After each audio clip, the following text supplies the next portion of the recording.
Bom dia, boa tarde, queridos irmãos, aqui é Jorge Campos. As tempestades neste mundo hoje em dia estão cada vez piores, particularmente no norte, no hemisfério norte e à volta dos Estados Unidos. Temos tido recentemente grandes tempestades. Uma que aconteceu há umas semanas atrás foi a que se chamou Harvey, que fez grandes cheias e derramos de chuva na cidade de Houston. Correntemente, enquanto estou a gravar este sermão, está outra tempestade a aproximar-se da Flórida, dos estados de Geórgia e das Carolinas, que é a tempestade que se chama Irma. E atrás dela vem outra, que talvez não siga a mesma rota, mas que é conhecida agora com o nome de José. E ainda há outra, ao mesmo tempo, que se está a formar no Golfo do México, que se chama a Katia. E por isso, queridos irmãos, vemos que há muita devastação, muito desastre acontecendo nestes dias. Vê-se que a proteção dos Estados Unidos está a ser removida e Deus está a deixar coisas acontecer por causa dos pecados da nação. Mas, como dizem, quando os Estados Unidos têm uma constipação, todo o mundo fica doente. E está clara a devastação e o desastre vai ser grande para o mundo inteiro. Mas aí se vê, quando se vê estes desastres, se vê uma lição importante, a qual é que aqueles que constroem as suas casas com uma fundação melhor, com uma fundação bem profunda, nas rochas, e que a construção por si própria seja forte, embora essa fundação e a construção não seja visível por fora, porque por fora pode parecer uma casa muito bonita, mas o importante é a fundação e a construção ser forte. Vê-se que essas casas têm uma probabilidade muito maior de se manter em pé perante a tempestade. E isto nos recorda de princípios espirituais. Princípios espirituais que eu quero agora pedir a vocês para virarem para Lucas capítulo 6, e vamos começar a ler do versículo 46 até 49. Lucas 6, 46 a 49. E diz assim: porque me chamas Senhor, Senhor, e não fazeis o que vos mando. Jesus Cristo está aqui a dar uma lição, e vejam a lição. Porque aquele que vem a mim e ouve as minhas palavras e as pratica, eu vos mostrarei a quem é semelhante. É semelhante ao homem que, edificando uma casa, cavou, abriu profunda a vala, fez as fundações fortes e lançou o alicerce sobre a rocha. E vindo a enchente, arrojou-se o rio contra aquela casa e não a pôde abalar, porque tem sido bem construída. Ou como outras versões dizem, porque estava fundada sobre a rocha. Mas o que ouve e não pratica, o que Jesus Cristo diz para praticarmos, é semelhante ao homem que edificou uma casa sobre a terra sem alicerces e arrojando-se o rio contra ela, ou uma grande tempestade, ou um vento, ou um furacão, logo desabou. E aconteceu que foi grande a ruína daquela casa. Grande a ruína daquela casa. Queridos irmãos, hoje em dia, quando as pessoas veem estas tempestades, estes temporais, algumas das frases que tenho ouvido é que nunca aconteceu uma tempestade tão grande como estas que estão a acontecer, por exemplo, de categoria 5 de furacões e ventos terríveis. E vê-se que estas tempestades estão-se a desenvolver e cada vez pior. Mas, queridos irmãos, as tempestades que estão a acontecer hoje em dia à volta do mundo não são unicamente tempestades de mau tempo, São tempestades em outras, tempestades entre aspas, em outras atividades, digamos assim, outras coisas, como por exemplo, tumultos, guerras, distúrbios, motins, muitas tempestades. Vê-se problemas, por exemplo, na Coreia do Norte, vê-se problemas no Oriente Médio, vê-se estes ataques de terrorismo com bombas para se matarem eles próprios. Queridos irmãos, estamos-nos a aproximar de uma terceira grande guerra mundial. Esta, digamos assim, é uma grande tempestade que virá. E esta tempestade, digamos assim, de problemas políticos e sociais, não necessariamente só do tempo, esta tempestade geopolítica causaria o fim do mundo se não fosse por Deus, através de Cristo, intervir e causar com que não seja o fim do mundo, mas venha então estabelecer o reino de Deus na terra. Queridos irmãos, eu hoje quero olhar convosco aos dias santos de Deus e demonstrar a vocês como eles descrevem o plano de salvação de Deus, o plano de salvação individual e o plano de salvação mundial da humanidade. E hoje, particularmente, vamos focar nos últimos 4 dias santos do plano de salvação de Deus, que tem 7 dias santos, mas vamos focar nos últimos 4, que todos acontecem no 7º mês, como descrito na Bíblia. E por isso, vamos falar acerca dos dias santos do 7º mês. Virem comigo, se faz favor, para Marcos capítulo 13. Marcos capítulo 13, versículo 32. Marcos 13, versículo 32.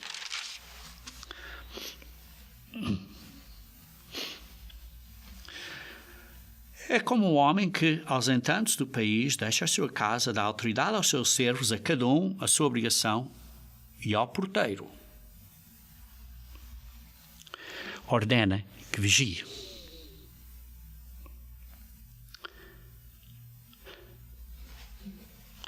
Estou a ler o versículo 34. Devia ter começado a ler do versículo 32. Diz assim: a respeito daquele dia ou daquela hora, ninguém sabe. Ninguém sabe. Nem os anjos no céu, nem o Filho, senão o Pai. Aquele dia em que as tempestades vão acontecer, ninguém sabe. Estai de sobreaviso, vigiai e orai, porque não sabeis quando será o tempo desta tempestade. É como o homem que, ausentando-se do país, sai de sua casa, deixa a sua casa, dá autoridade aos seus servos, a cada um a sua obrigação, e ao porteiro ordena que vigie. Vigiai, pois, porque não sabeis quando virá o dono da casa, se à tarde, se à meia-noite, se ao cantar do galo, se pela manhã, para que, vindo ele inesperadamente, não vos ache dormindo. O que, porém, vos digo, diga a todos, vigiai. O ato de vigiar, o ato de estarmos a observar, é um ato de estarmos preparados. De estarmos preparados. É como o ladrão que vem quando uma pessoa não espera. Estas tempestades mundiais vão acontecer. E nós estamos alertos, estamos a vigiar, vemos que estão quase a acontecer. E por isso precisamos de construir a nossa casa espiritual, digamos assim. Precisamos de construir a nossa fé em Cristo, a nossa vida cristã, de uma maneira que estamos prontos, vigiando. Queridos irmãos, vejamos, por exemplo, como Deus chamou os israelitas do Egito. Quando Deus chamou do Egito para salvá-los da situação em que estavam, hoje em dia o mundo todo está numa situação, digamos assim, que é num Egito, numa crise do fim. E em analogia, Deus nos está a chamar, a nos avisar para sairmos deste mundo de Satanás, que, digamos assim, é um Egito. E quando os israelitas foram chamados do Egito,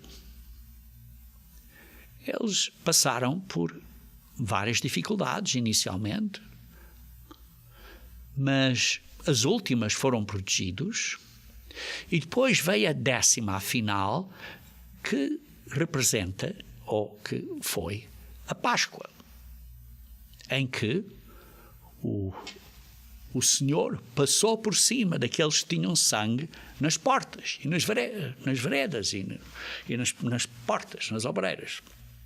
Por isso, vemos aí que imediatamente após da Páscoa, começaram a celebrar os pães asmos, e vê-se na Bíblia que imediatamente após da Páscoa começam os dias santos de Deus. Porque a Páscoa foi, digamos assim, a porta que se abriu para eles poderem ser salvos. E agora tinham que caminhar através do deserto, tinham que andar pelos dias dos pães asmos, depois veio outros festivais que representam o plano de salvação de Deus. E por isso, os dias santos de Deus retratam, descrevem o plano de salvação de Deus. E esses dias santos de Deus descrevem a salvação, digamos assim, em 2 planos. Um plano individual, uma liberdade individual de salvação do pecado. E um plano, um âmbito internacional ou da humanidade inteira para libertar a humanidade inteira de ser um escravo deste mundo de Satanás, para a liberdade do mundo da manhã, isto é, do governo de Deus reinar na terra, isto é, o reino de Deus. E por isso, digamos assim, há 2 estágios, 2 fases no plano de salvação de Deus: individual e mundial. Individual, que são, digamos assim, a primeira fase do plano de salvação de Deus, e a mundial, que, digamos assim, é a segunda fase. Ora, vejamos então em Levíticos 23, onde os 7 dias santos de Deus são descrevidos. Então vamos ler em Levíticos 23. Levíticos 23.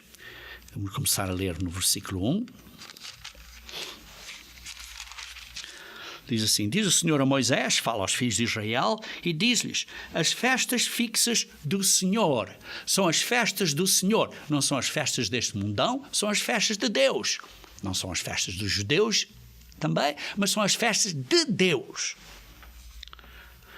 Que proclamareis, serão santas convocações. São dias santos de reuniões.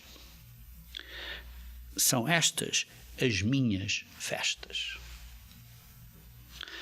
E depois, um bocadinho mais adiante, no versículo 4, diz assim: são estas as festas fixas do Senhor, as santas convocações, isto é, as reuniões santas, que proclamareis no seu tempo determinado, na sua estação, no seu período do ano determinado, que tu proclamarás. E depois começa a descrever estes dias santos do primeiro mês. Sim, porque há 3 dias santos do primeiro mês, ou, digamos assim, contados como o dia de Pentecostes, a partir do primeiro mês. O primeiro está aqui no versículo 5. No mês primeiro, ao 14 do mês, no crepúsculo da tarde, é a Páscoa do Senhor. A Páscoa é no dia 14. Não é no dia 15, é no dia 14 do calendário. Que Deus nos está aqui a explicar. É no dia 14, a Páscoa.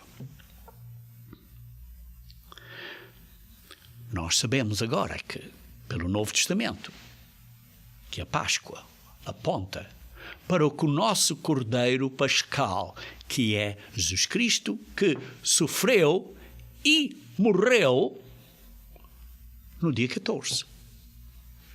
Não é só morrer, mas sofreu essa noite toda e a manhã toda, o dia inteiro.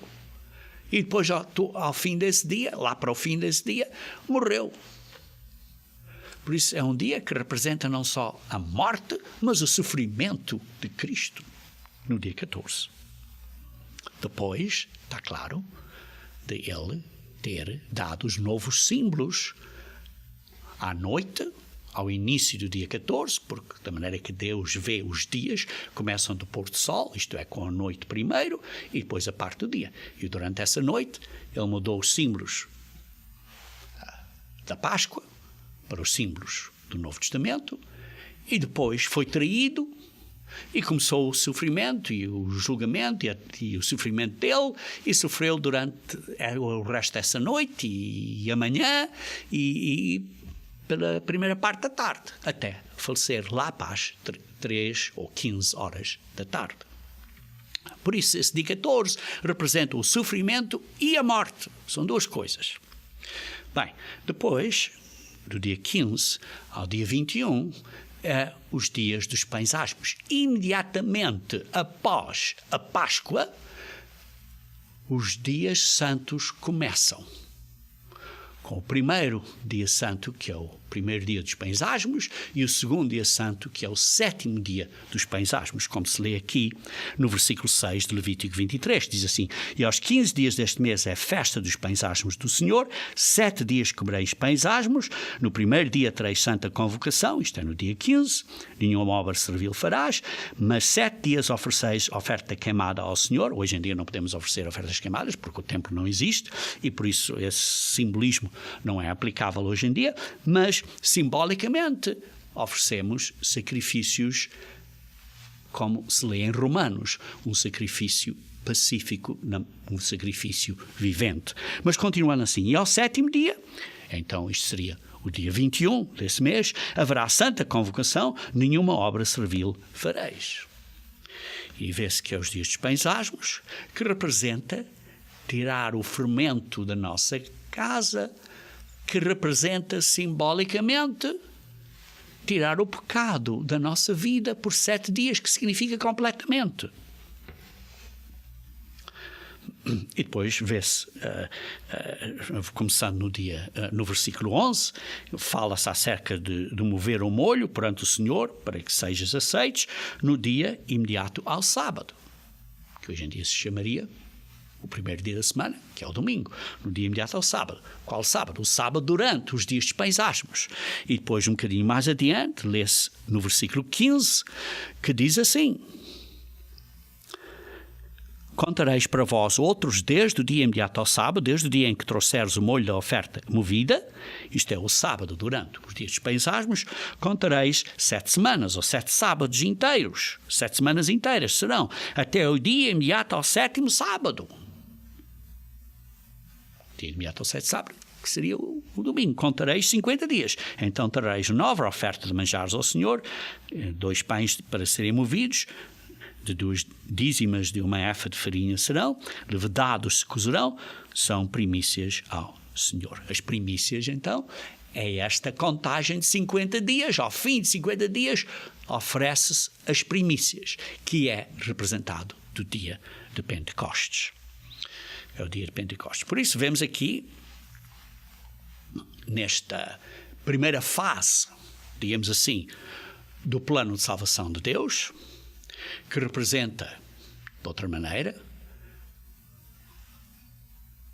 a primeira vinda de Cristo, que é representado pela primeira vinda de Cristo, ou o nome Jesus, Salvador, que nos dá a liberdade individual do pecado. Através da Páscoa, do sofrimento dele, primeira festa, depois começam os dias santos, que é tirar os asmos da nossa vida durante esse período, que simbolicamente representa tirar o pecado, e temos que vencer isso com a ajuda do Espírito Santo, que foi recebido 50 dias depois daquele primeiro dia de trabalho durante os dias dos pães asmos. E por isso é o dia de Pentecostes, e por isso precisamos de vencer as fraquezas da nossa carne com a ajuda do Espírito Santo, não só das fraquezas da nossa carne, mas as influências do mundão e as influências de Satanás. Temos que vencer com a ajuda do poder de Deus. Então essa é a primeira fase do plano de salvação de Deus. Depois temos a segunda fase. A segunda fase do plano de salvação de Deus, que é representado, digamos assim, pela segunda vinda de Cristo. Agora, Cristo. A primeira vinda é Jesus, o Salvador. A segunda vinda é Cristo, o Messias, para trazer paz ao mundo inteiro, para estabelecer o reino de Deus a governar na terra, para haver paz na terra. E então, nessa parte, vê-se 4 aniversários que são celebrados, mas aniversários de coisas do futuro, porque as coisas ainda não aconteceram. Isto é, sombras de coisas por vir, como se lê em Colossenses 2, 16 e 17. São aniversários de coisas por vir. E então vemos 4 dias santos durante esse período do 7º mês. O primeiro é a vinda de Cristo, representado pelo dia das trombetas. O segundo é Satanás é posto na prisão, simbolizado pelo dia de expiação. O terceiro é o milénio, que é representado pelos 7 dias da festa de tabernáculos. E o quarto é o 8º dia, que é representado por essa cerimónia final de encerramento dos planos de salvação, e do qual vamos falar um pouco mais daqui a pouco, mas que representa o período em que a maioria da humanidade vai ser salva. E este é um significado que o mundo não entende e que dá tanta esperança a todos. E as pessoas não entendem. Isto é, aquelas pessoas que morreram e que nunca tiveram conhecimento do verdadeiro Cristo vão ter a sua primeira e única oportunidade que nunca tiveram. Sim, vão viver de novo uma segunda vez, mas vai ser a primeira oportunidade, porque nunca tiveram uma oportunidade durante a primeira vida. E por isso vamos ver estes 4 dias santos aqui na lei. E depois vamos ver esses 4 dias santos como são explicados através dos ensinamentos de Cristo e do seu livro de Apocalipse, que ele revelou a nós, e através dos ensinos, noutras palavras, do Novo Testamento. Então vamos começar, por exemplo, no versículo 23 a 25 de Levíticos 23, e diz assim: diz mais o Senhor a Moisés, fala aos filhos de Israel, dizendo no 7º mês, por isso agora estamos a falar as festas do 7º mês. As outras 3 primeiras são do 1º mês, ou Pentecostes, que está ligada ao 1º mês através de uma contagem de 50. Agora estamos a falar às festas do 7º mês. No dia 1 desse mês, o primeiro desse mês, tereis descanso solene, memorial com sonidos de trombetas, santa convocação. Por isso é referido como o dia das trombetas. Depois, no versículo 26 a 32, diz assim: disse mais o Senhor a Moisés, aos 10 deste mês 7º, no dia 10 deste 7º mês, será o dia da expiação. Tereis santa convocação, uma vez mais santa convocação, isto é um dia de reunião santa, e afligireis a vossa alma, que significa vais jejuar comida e bebida. Trareis oferta queimada ao Senhor. Tinham de fazer isso no templo. Hoje em dia temos a nossa oferta de uma maneira diferente, que é uma oferta vivente, como está descrito em Romanos. E nesse mesmo dia nenhuma obra fareis, porque é dia de expiação, para fazer expiação por vós perante o Senhor vosso Deus. Porque toda a alma que nesse dia se não afligir, será eliminada do seu povo. Quem nesse dia fizer alguma obra, esse eu destruirei do meio do seu povo. Nenhuma obra fareis, é estatuto perpétuo pelas vossas gerações, em todas as vossas moradas. Queridos irmãos, são as festas do Senhor. Sábado, descanso solene vos será, este dia 10 do 7º mês, afligireis a vossa alma, isto é, jejuarás comida e bebida, desde o 9 do mês ao pôr do sol, de uma tarde à outra tarde, até ao pôr do sol do dia 10. Celebreis o vosso sábado, de pôr do sol a pôr do sol, desde o pôr do sol do dia 9 até ao pôr do sol do dia 10. É durante esse dia 10, de pôr do sol a pôr do sol, de tarde a tarde. Depois, no versículo 33, começa a falar da festa dos tabernáculos.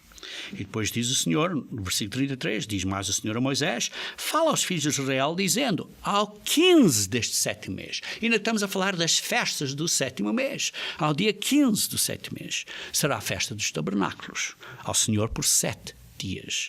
Isto é, 7 dias observarás esta festa em tabernáculos. O significado moderno hoje em dia é que não viverás na tua acomodação normal. Vais viver numa acomodação temporária. Não é a acomodação normal. Ao primeiro dia haverá santa convocação, nenhuma obra servil fareis. 7 dias oferecereis ofertas queimadas ao Senhor. Ao 8º dia, são 7 dias de festas em tabernáculos. O 8º dia continua a festa, porque é o 8º, está claro, é depois do 7, é o 8º. Mas não é de tabernáculos, isto é, não precisas de estar em moradas temporárias. É o 8º dia. Diz assim, ao 8º dia tereis santa convocação, oferecereis ofertas queimadas ao Senhor, é reunião solene. Esta palavra reunião solene é a única vez que é usada durante estas 7 festas e dias santos do Senhor. Esta reunião solene vem da palavra hebraica etzereh, que significa digamos assim, uma cerimónia solene de encerramento. De encerramento, está claro, da festa dos tabernáculos, com o 8º dia sendo o último dia de encerramento, mas encerramento também de todas as festas de Deus deste ano de observar as festas. Por isso vai ser uma reunião solene nesse dia que conclui os dias santos de Deus. O ponto aqui importante é que no Antigo Testamento não há muita explicação acerca do significado destes dias, particularmente deste 8º dia. Não há grande explicação acerca do significado destes dias. Sim, eles sabiam que o 8º dia era o último dia. Olha, vejam, por exemplo, em Neemias, capítulo 8. Neemias, capítulo 8.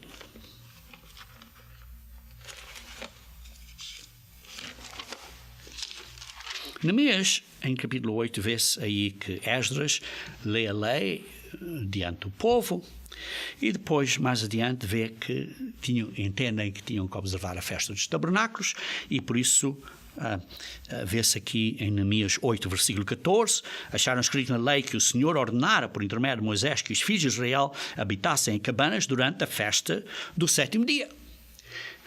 Habitassem em residências temporárias. não estavam na casa deles, iam fazer uma residência temporária, uma cabana.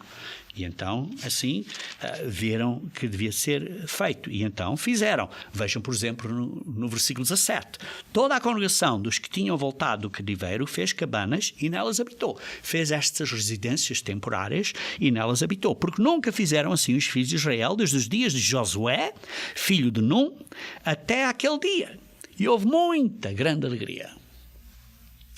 Versículo 18. Dia após dia, leu Esdras no livro da lei de Deus, desde o primeiro dia até o último. E recelebraram a festa por 7 dias. E no 8º dia houve uma assembleia solene, segundo o prescrito. Aí vê-se que observaram a festa durante estes dias todos, do primeiro até o último. E no último, que diz que foi no 8º dia, tiveram uma cerimónia solene, segundo o prescrito, segundo a lei, segundo o que é ordenado na lei.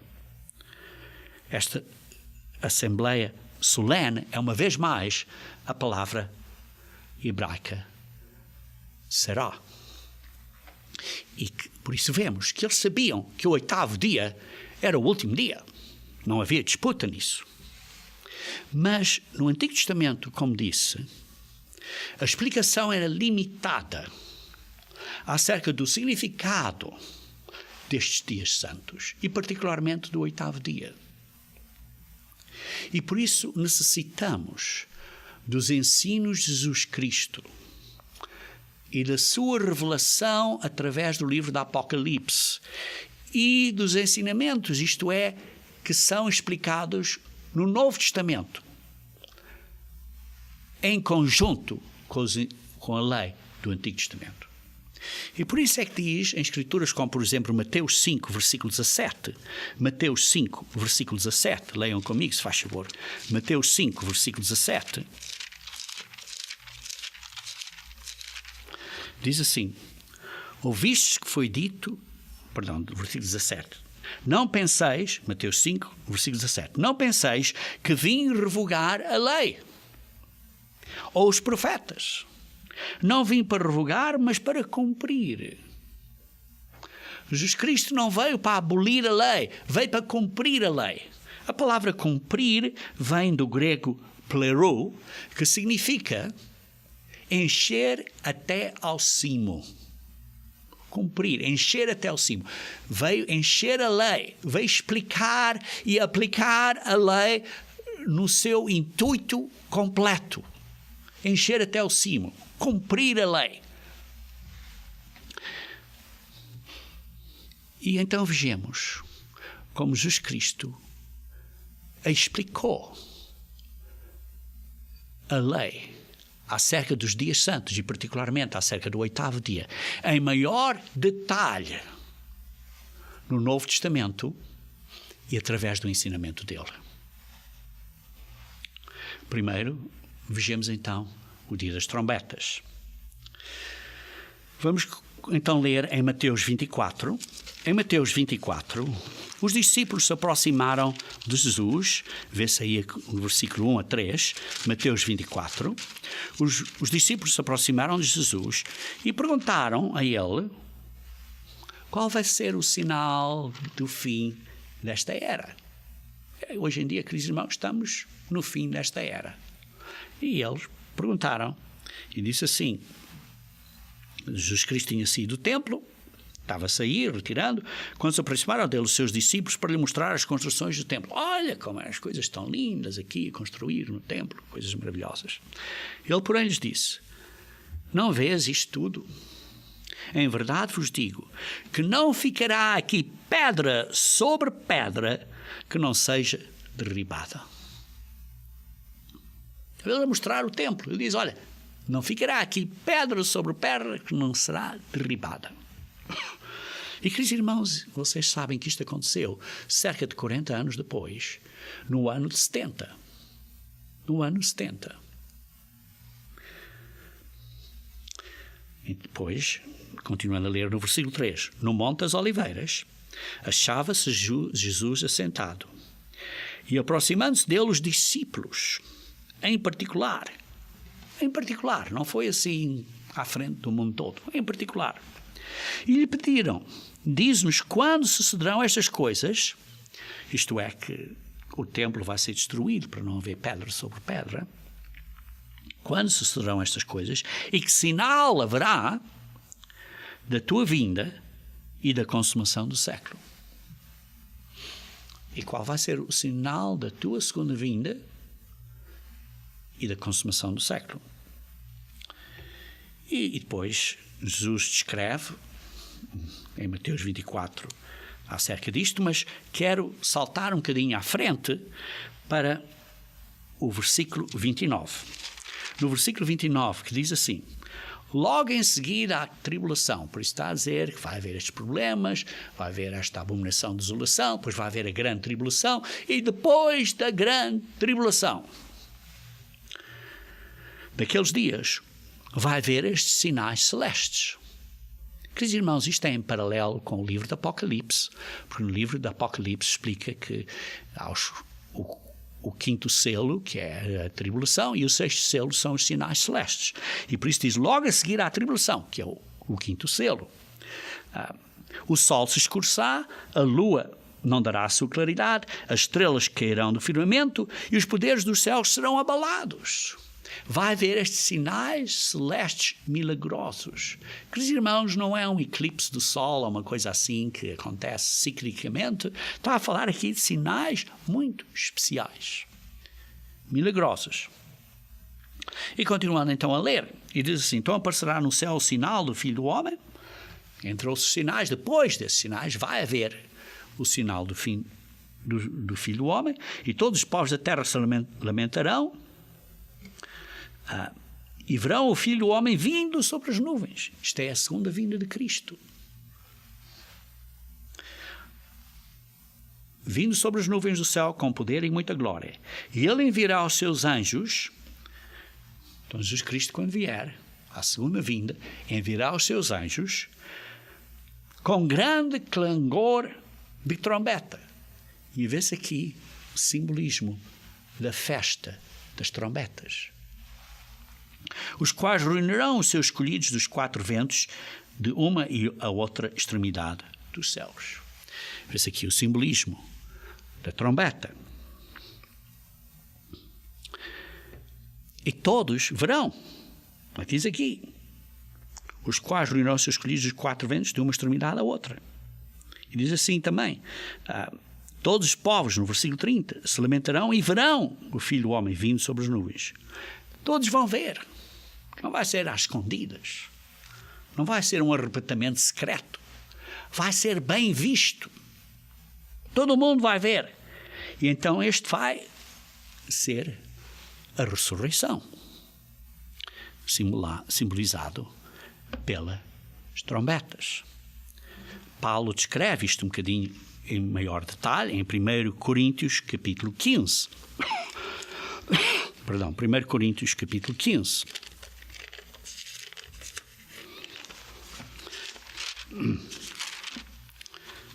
Versículo 50. 1 Coríntios capítulo 15, versículo 50. Eu afirmo, irmãos, que carne e sangue não podem herdar o reino de Deus. Isto é, nós, carne e sangue. Queridos irmãos, você e eu ainda somos carne e sangue. Basta você cortar-se um bocadinho, ou magoar-se um bocadinho, ou machucar-se, vai ver que é carne e sangue. Eis que vos digo um mistério, 51. Nem todos dormiremos. Se nem todos vamos morrer. Porque alguns de nós ainda vamos estar vivos quando Jesus Cristo voltar. Mas seremos transformados do corpo físico para o corpo espiritual. No momento, no abrir e fechar de olhos, ao ressoar da trombeta, desta última trombeta, é o dia das trombetas. Quando lemos o livro do Apocalipse, vemos que há 7 trombetas. E depois há a última, a 7ª. E por isso é representado neste dia das trombetas. A trombeta soará, os mortos ressuscitarão. Primeiro é a ressurreição dos mortos. E nós seremos transformados depois. Primeiro a ressurreição dos mortos e depois nós seremos transformados. Queridos irmãos, isto também é repetido, é explicado em maior detalhe, talvez, em 1 Tessalonicenses, capítulo 4, versículo 13 a 18. Quando essa ressurreição acontecer, a primeira ressurreição, quando nós formos transformados de seres de carne e sangue para seres espirituais, isto é, que não vamos ser carne e sangue, então o mistério de Deus vai ser revelado. Porque o mistério de Deus é que o homem, carne e sangue, vai ser da mesma glória, não é da mesma quantidade de glória, mas do mesmo tipo de glória, do mesmo género de glória, que Jesus Cristo e o próprio Pai, porque vamos ser filhos de Deus, da família de Deus. Vejam, por exemplo, em Apocalipse capítulo 17. Apocalipse capítulo 17. Por isso é que eu digo, queridos irmãos, estes dias santos são explicados em maior detalhe. Apocalipse capítulo 10, versículo 7. Os dias santos são explicados em maior detalhe no Novo Testamento, pelos ensinos de Jesus, pelo livro do Apocalipse e estes ensinos que são encapsulados no Novo Testamento. E juntando isso com o Antigo Testamento, começamos a entender o significado dos dias santos, particularmente destes dias santos do 7º mês. Vejamos então aqui no versículo 7 de Apocalipse 10. Quando nos dias da voz do 7º anjo. Ora, são 7 trombetas, há 7 anjos a tocar trombetas. E o último anjo, que é a última trombeta, como lemos em Coríntios 15. Nos dias da voz do 7º anjo, quando ele estiver para tocar a trombeta, cumprir-se-á então o mistério de Deus, segundo ele anunciou aos seus servos os profetas. O mistério de Deus é que nós vamos ser filhos e filhas de Deus. Isto é um mistério. Então, quando tocou esse 7º anjo, como lemos em Apocalipse 11, versículo 15, diz: o 7º anjo tocou a trombeta e houve no céu grandes vozes, dizendo: o reino do mundo se tornou o reino do nosso Deus, do nosso Senhor, o Pai, e do seu Cristo, Jesus Cristo. E ele, Jesus Cristo, reinará pelos séculos dos séculos. E os 24 anciões que se encontram sentados no seu trono, diante de Deus, prostraram-se diante do seu rosto e adoraram a Deus, dizendo: graças te damos, Senhor Deus Todo-Poderoso, que és e que eras, porque assumiste o teu grande poder e passaste a reinar. A 7ª trombeta é quando os santos são ressuscitados e estes 24 anciões, que são seres angélicos à volta do trono de Deus, vão dar graças a Deus por Deus tomar então posse, assumir o seu poder e passar a reinar. Diz assim: na verdade as nações se enfureceram, chegou porém a tua ira e o tempo determinado para serem julgados os mortos, para se dar o galardão aos servos e os profetas e para destruírem os que destroem a terra. E por isso aí se vê o significado do dia das trombetas. Um significado ou adicional a isto, acerca de mais acontecimentos à volta deste período da vinda de Cristo, vê-se também no Apocalipse capítulo 19, em que, começando a ler do versículo 11, vê-se Jesus Cristo a vir, e o seu nome é o Verbo de Deus, e que ele vem reinar, e que ele vai ter escrito, como vem no versículo 16, no seu manto e na sua coxa, um nome: Rei dos Reis e Senhor dos Senhores. E ele então vai reinar, e então vai destruir aqueles que estão a destruir a terra. Aí é o que diz a besta e o falso profeta, vão ser postos ou lançados vivos no lago de fogo. E por isso vemos estes acontecimentos que representam o dia das trombetas, que é o primeiro destes 4 últimos dias santos desta, digamos assim, desta segunda fase do plano de salvação de Deus. Depois vem o dia de expiação. E o dia de expiação é descrito em Apocalipse 20, versículo 1 a 3, em que diz que Satanás vai ser removido e vai ser posto numa prisão. Diz assim que o prendeu por 1000 anos. Apocalipse 20. Vai ser imprisionado por 1000 anos.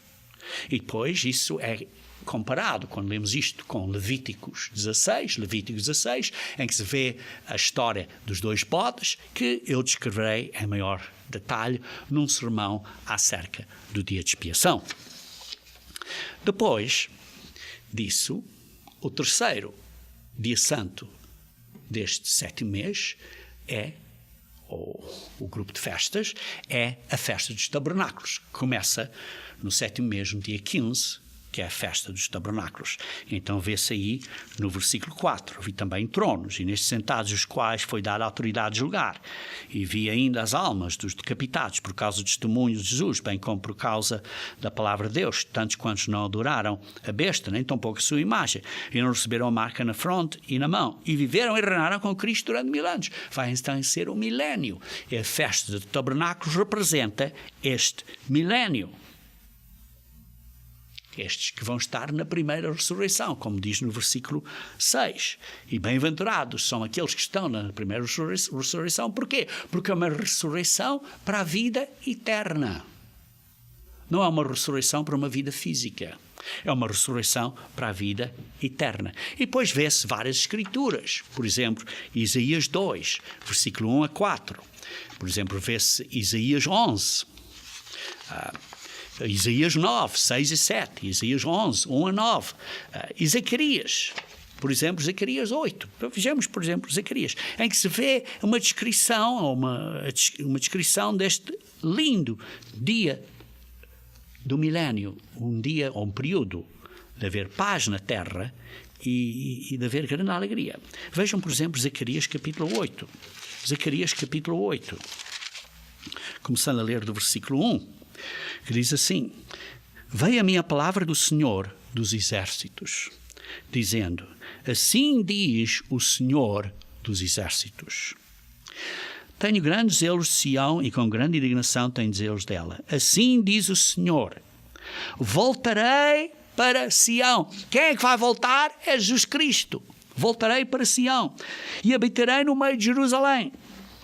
Jerusalém chamar-se-á a cidade fiel e o monte do Senhor dos Exércitos, monte santo. Porquê? Porque o Senhor dos Exércitos voltará.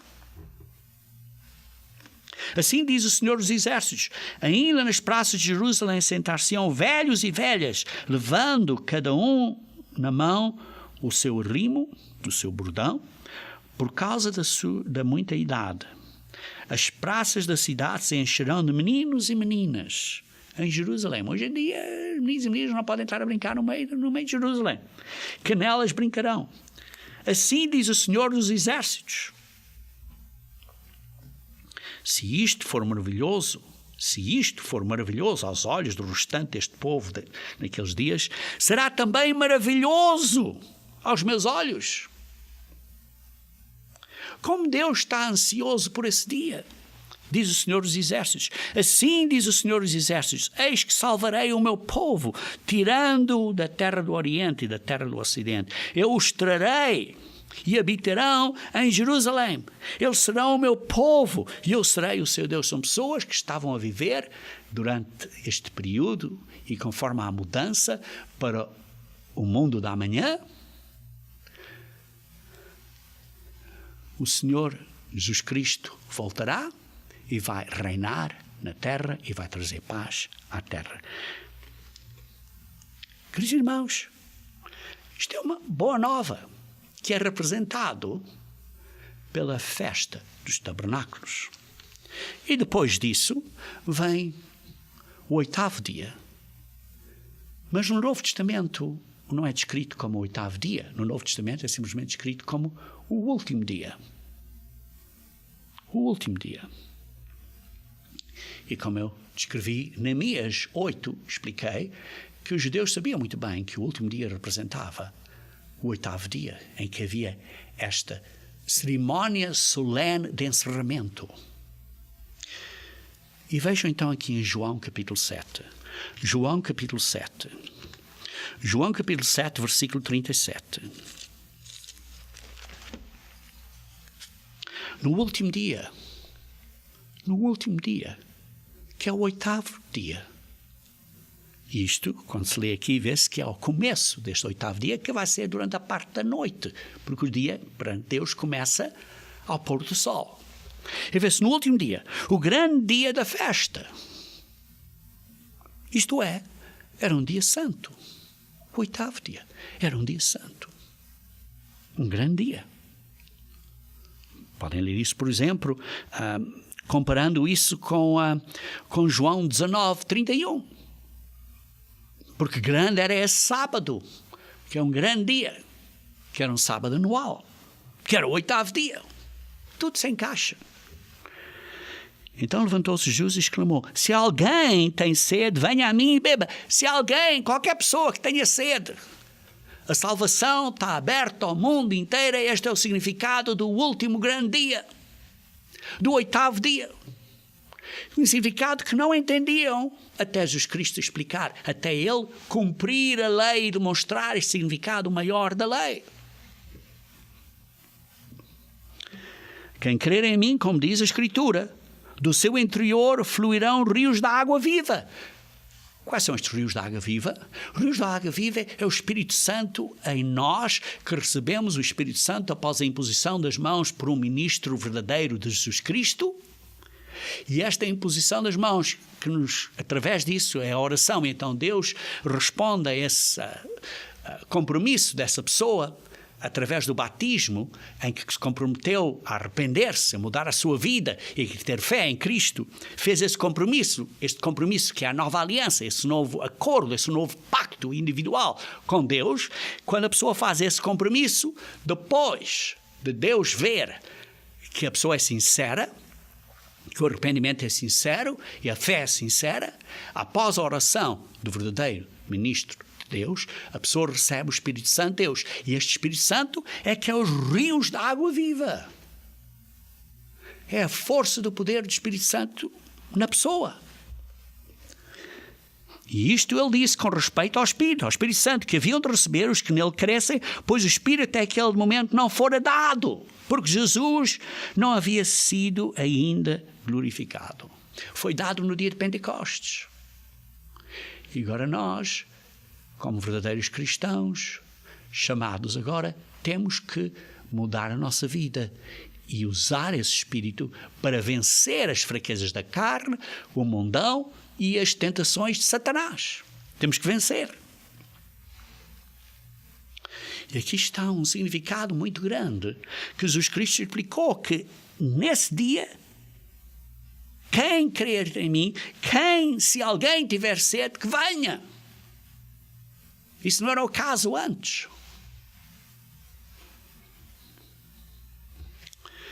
Vejam também João capítulo 12. João capítulo 12. Versículo 46. Diz assim: eu vim como luz para o mundo, a fim de que todo aquele que crê em mim não permaneça nas trevas. Se alguém ouvir as minhas palavras e não as guardar, eu não o julgo, porque eu não vim para julgar o mundo e sim para salvá-lo. Quem me rejeita e não recebe as minhas palavras, tem quem o julgue. A própria palavra que tenho proferido, essa o julgará no último dia.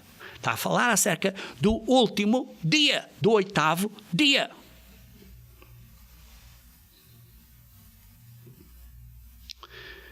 E por isso, este 8º dia é explicado em um bocadinho maior detalhe em Apocalipse capítulo 20. Apocalipse capítulo 20. E por isso vemos que os dias santos de Deus descrevem o plano de salvação de Deus. Apocalipse capítulo 20. E, queridos irmãos, temos um guia de estudo bíblico acerca dos dias santos de Deus. Podem pedir para receber a vossa própria cópia desse guia de estudo bíblico. Então, lê-se aqui no versículo 11, Apocalipse 20.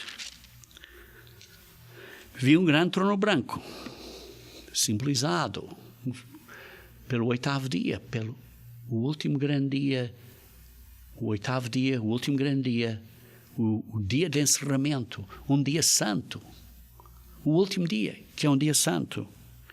E aquele que nele se senta, de cuja presença fugiram a terra e o céu e não se achou lugar para eles. E vimos quem vai sentar vai julgar é Jesus Cristo, porque o julgamento foi dado a Jesus Cristo. Vi também os mortos, os grandes e os pequenos, postos em pé, diante do trono. Então se abriram livros. E ainda o outro livro, o livro da vida, foi aberto. Vê-se que estão postos em pé. Postos em pé quer dizer que foram ressuscitados. Ressuscitados para quê? Para uma vida física. E depois se abriram os livros, o livro da vida. O quê? Então foram ressuscitados para uma vida física. Agora, à frente deles está a oportunidade de ter o nome deles escrito no livro da vida eterna. E os mortos foram julgados. Sim, mortos, mas que agora foram ressuscitados. Neste último dia, nesta segunda ressurreição, depois do milénio, como lê-se em Apocalipse 20, esta segunda ressurreição, e diz assim: os mortos foram julgados segundo as suas obras, conforme o que se achava escrito nos livros. Nestes livros, que é a Bíblia. Somos julgados de acordo com o que está escrito nestes livros, que é a Bíblia. E conforme a palavra de Jesus Cristo, é a palavra. A palavra. Isto é a palavra de Deus. A palavra de Jesus Cristo, que é o Verbo, que se fez carne e que agora é o Filho de Deus. Esta palavra nos vai julgar conforme o que se acha escrito no livro. Queridos irmãos, Deus tem um grande plano de salvação para salvar a humanidade.